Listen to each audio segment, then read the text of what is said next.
Olá pessoal, esse vídeo é para a turma de pandeiro 3 da Escola Brasileira de Choro Rafael Rabelo. Então, se vocês quiserem olhar aí no canal, eu já subi o vídeo do pandeiro 1 e o vídeo do pandeiro 2. Então pode ser interessante para vocês. No pandeiro 1 eu dou uma base no início do choro, falando um pouco de movimento, né, dos movimentos e tudo mais. No vídeo de pandeiro 2 eu falo um pouco do baião e dou a base também para o baião. Então vocês no pandeiro 3 estavam vendo variações de machixe, formas de variar o machixe. Então eu vou falar um pouquinho, dar essa retomada, e a gente vai tentando também se conectar melhor, não sei se por videoconferência depois, mandar exercícios também para vocês, mas esse vídeo vem eu fazer uma retomadinha do machixe e passar algumas coisinhas para vocês, para a gente chegar naquele ponto onde a gente parou, certo? Então o machixe, ele é um ritmo que está muito próximo ao choro. Ele é um ritmo que faz parte do gênero choro. Então o gênero choro, né, o choro como gênero, tem o ritmo choro dentro dele, mas tem também muita presença de machixe. O ritmo machixe também é muito presente dentro do gênero choro. Assim como a valsa choro, assim como outros ritmos.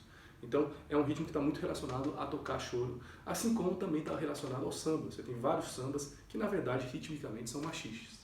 Então, ele tem, a diferença dele é que ele tem uma acentuação muito clara na quarta semicolcheia do primeiro tempo e às vezes até na segunda semicolcheia do segundo tempo, acentuando esse negócio que a gente chama de síncope. Então o ritmo é sincopado de uma maneira geral. Essa divisão, o ritmo que faz tipo né? Vai para a quarta semicolcheia, paca, tá, joga lá para a quarta, na primeira e na quarta. Então é um ritmo que se estabeleceu através de bandas marciais. Um dos grandes compositores foi o maestro Anacleto de Medeiros, da banda do Corpo de Bombeiros do Rio de Janeiro. Um cara que compôs diversos machiches e que ensaiava com a banda de Corpo de Bombeiros do Rio de Janeiro, até que acontece um incidente que no funeral dele toca um machixe de autoria dele chamado Vem Cá Mulata, e o machixe acaba sendo proibido no Brasil durante o início do século XX. Também porque era uma dança considerada muito sensual. Então você tinha a umbigada, que era um negócio considerado despudorado, um encostava o umbigo no outro, porque o pessoal antigo não tinha visto o arrocha ainda, né? E o funk e outras formas de você roçar coisas um no outro. Mas, de qualquer maneira, o machixe fica proibido durante um tempo e o processo de estabelecimento vai vir também através dos pianistas. Então, o Ernesto Nazaré, tocando lá no Cine Odeon, lá no Rio de Janeiro, ele compunha diversos machiches, colocava na partitura o nome tango brasileiro, porque o machixe ainda não era um gênero estabelecido, e também colocava muitos breaks na música. Alguns dizem que para as pessoas não dançarem e para aquele negócio não ficar despodorado. Lembrando que o Cine Odeon no Rio de Janeiro era basicamente o ponto de encontro da alta sociedade, numa época em que você tinha pouquíssimos cinemas, né? Era um lugar em que a alta sociedade se vestia, ia lá e tudo mais, e ia ver o Ernesto Nazaré tocar naquele lugar. Chiquinha Gonzaga também é uma compositora muito importante de machixe, né? Um dos machiches que a gente mais toca é o gaúcho, né? Que é o corta-jaca, né? Então, os pianistas são muito importantes, as composições dos pianistas e as composições das bandas marciais também são muito importantes. Então, quero dizer isso por quê? Porque muitas vezes você vai achar machixe no piano solo, e muitas vezes você também vai achar machiches tocados com auxílio de instrumentos de banda marcial. Às vezes o cara coloca uma caixa ali na percussão, às vezes você coloca muito sopro, que é um negócio muito comum na banda marcial e tudo mais. Então o que a gente vai ver aqui é um machixe específico para o pandeiro, um machixe que é adaptado a esse instrumento e tudo mais. Bom, a ideia é a seguinte: a gente vai colocar o acento na quarta semicolcheia do primeiro tempo, tomando cuidado para que ele não seja grave. Então vai ser uma acentuação de platinela. Muita gente coloca até tapa nesse lugar, pode colocar tapa também. Eu prefiro, né, escolha minha pessoal, fazer como se fosse um grave abafado. Então, certo? Essa acentuação. O segundo tempo, ele tem esse pou, pou, pou, que é um acento na colcheia. Então, tipo, 1, 2, 1 e 2 e 2. Então, tipo, 2 e 1, que é pá, pá, pá. Sendo que o terceiro desses acentos, o terceiro desses polegares que vai aparecer, ele vai ser abafado, que vai corresponder ao primeiro tempo. Então fica tipo 1, 2 e 1. Então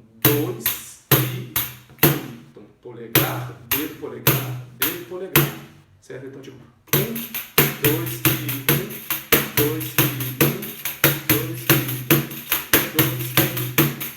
2 e 1, 2 e 1. Note, a acentuação ela é muito importante para o swing do ritmo. Então, se você fizer meio, não funciona. Então,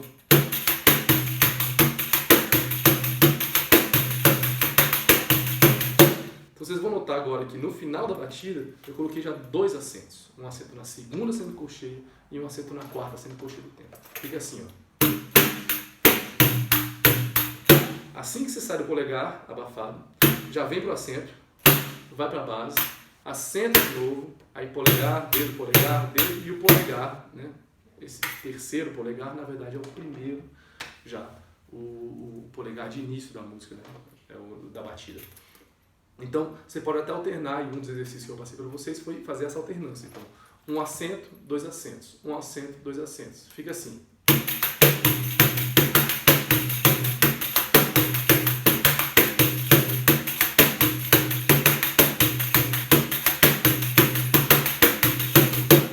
A outra possibilidade que você tem com machixe é de colocar, e é muito comum nas gravações de machixe, você usar a anacruse. A anacruse é aquilo que precede o início da batida em si. Por que precede? Porque ela não começa no tempo 1, ela começa no final lá do segundo tempo. E ela vai acabar, na decorrência da batida, culminando no polegar do tempo 1. E aí quando você fizer o ciclo, você não vai voltar nessa batida lá da anacruse, você vai voltar dentro do 1, sempre. Então ela é algo que precede o início e que não faz parte do ciclo da batida, certo? Então, a mais comum de todas é essa que você começa na segunda semicolcheia do segundo tempo e você faz grave, polegar, grave e volta para o polegar abafado. Então fica assim.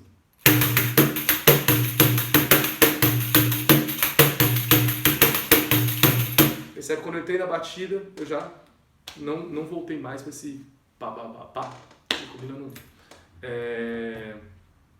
Contando para vocês, fica 1, 2, 1 e 2, 2,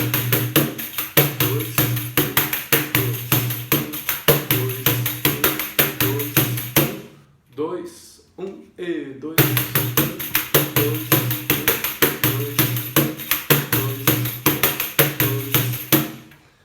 Tocando isso aqui, você já está tocando machixe. Só que o machixe, por pressuposto, é um ritmo que implica em mais variações do que as variações do choro. Então você tem possibilidades de variar esse machixe e é esse conteúdo especificamente que vocês estavam vendo. Como variar esse machixe, como dar essa mobilidade, como tocar o machixe com swing e fazendo as variações necessárias para dar aquele corpo, aquele molejo, aquela malemolência do machixe. Então, você tem possibilidades de como trabalhar isso. Uma delas eu já passei para vocês, é alternando acento. Coloca um acento, 2 acentos, um acento, 2 acentos, funciona bem. A outra delas é incorporando essa célula rítmica da anacruse, pá, pá, pá, pá, às vezes dentro da batida. Então você pode colocar, depois do primeiro compasso, você pode colocar depois do segundo compasso. Então fica como? Ó. O que você tem que fazer? Polegar, dedo, base, grave abafado, volta para a base, grave, polegar, grave, polegar abafado. Então fica... Pode fazer com 2 acentos também? Pode. Que é outra possibilidade. Pode fazer um acento, 2 acentos, um acento, 2 acentos? Pode também.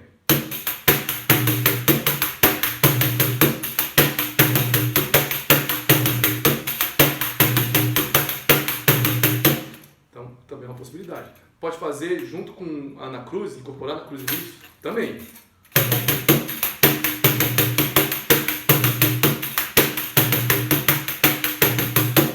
Geralmente, fazendo a batida, a gente não fica só nessa, né? A ideia é você ficar mais na outra, a outra é a base, aqui fica touch, touch, tum, essa aqui, né? É a terminação clássica, é a terminação padrão. A outra terminação é mais uma variação. Então, a tendência é a gente ficar na primeira batida que eu falei para vocês e usar a outra como variação. Então fica assim, né? Começando a anacruse.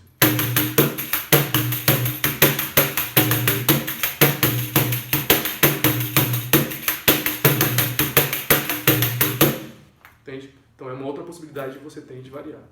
Outra possibilidade que você tem de variar é muitas vezes, aí depende da proposta da música, se tiver com cavaquinho, se não tiver, se tiver num momento de continuidade, se tiver num momento de quebra, é muitas vezes até tirar platinelas para poder valorizar esse acento. Então quando você tira as platinelas, você cria um vazio sonoro ali, em que o acento fica muito destacado quando você volta nele. Então, por exemplo, estou aqui.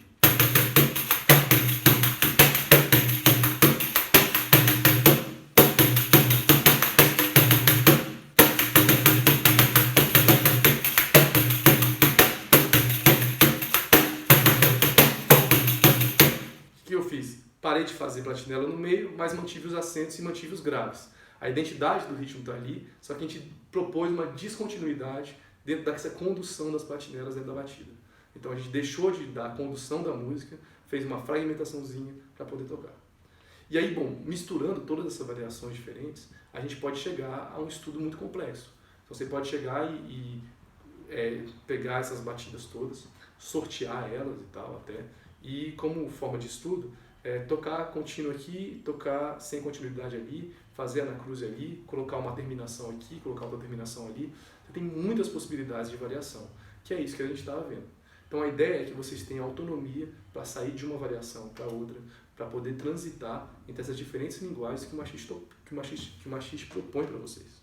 Então, essas variações como um todo, elas vão dar abrir um leque de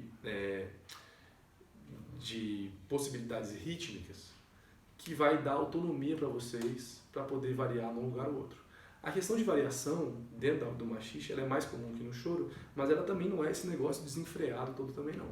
Você tem uma ideia assim de variar quando você está no término do quarto compasso e você está chegando no final de uma frase. Variar quando você está na transição entre uma parte da música e a outra parte da música, entre a parte A e a parte B. Fazer uma variaçãozinha antes de um break e coisas desse tipo. Aproveitar para fazer mais variação na repetição da parte da música, porque a primeira parte já foi apresentada de uma maneira mais séria, mais calma, mais controlada, e na segunda parte você pode variar mais, já que aquilo é só uma repetição, o que as pessoas estão ouvindo pode ser só uma repetição do que eles já viram anteriormente. A não ser que mude o solista, que mude o baixo do violão e etc. Mas em geral no choro a gente segue esse padrão um pouco. Você tem parte A, depois parte B e parte B. A segunda parte A ela é uma repetição da primeira. Então é nesse momento que você tem mais possibilidade de variação. Você já apresentou a linguagem para as pessoas, você já fez um negócio mais simples, você pode fazer um negócio um pouquinho mais diferente na repetição da parte B é a mesma coisa. Então eu tento pensar sempre dessa maneira, na apresentação do tema mais contido, na repetição do tema um pouco mais ousado, né? E sempre, porém, mesmo nessa ousadia da repetição do tempo, não variando o tempo inteiro, esperando as transições entre frases, esperando a repetição, a antecedência de um break, ou um espaço sonoro que tem ali, então, ou para você colar com a clave rítmica que o cavaquinho vai fazendo. Todas essas coisas a gente vai pegando conforme a gente vai estudando, conforme a gente vai tocando e tudo mais. Agora a proposta que eu tenho para vocês é que vocês consigam fazer isso, vocês, em casa, pegando as batidas que eu passo para vocês, pegando essa batida que eu passei para vocês, passei para o grupo, e que vocês consigam, dentro dessas batidas que eu passei para o grupo, fazer essas variações, sair de uma e para outra, sortear elas e brincar com isso, certo? Então, basicamente eu vou passar aqui para vocês, ó, um acento,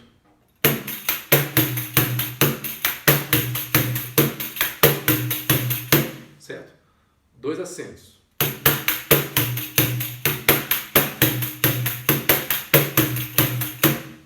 Um acento e dois acentos com a mudança no final.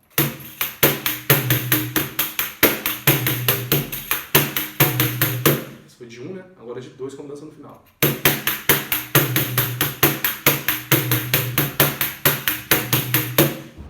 Agora vamos fazer essa mudança no final com um espaço sonoro da primeira batida até o acento. Então assim.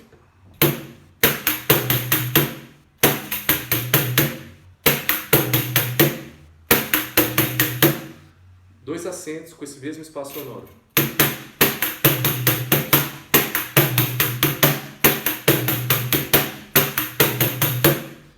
Agora, esse espaço sonoro aliado à primeira das batidas, né? A batida, aquela primeira terminação. Então,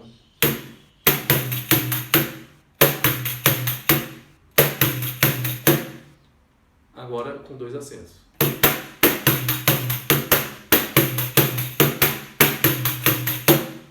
E até aí a proposta um pouquinho mais ousada é você emendar essa célula da Ana Cruz, esse final, colocar ele todo junto. Então fica, estou tocando aqui meu machixe.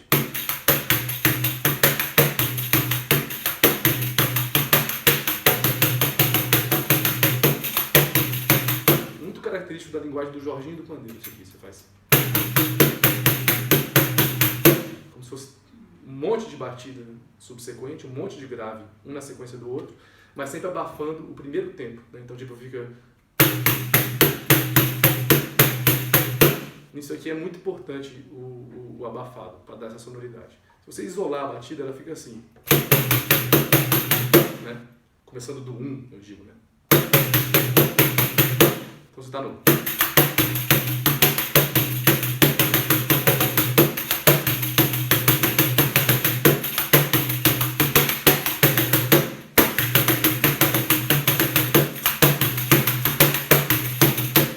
Essas são sequências de batidas que eu queria que vocês trabalhassem. Beleza? Grande abraço, um beijo. Nos vemos, eu espero que logo, assim que essa quarentena acabar.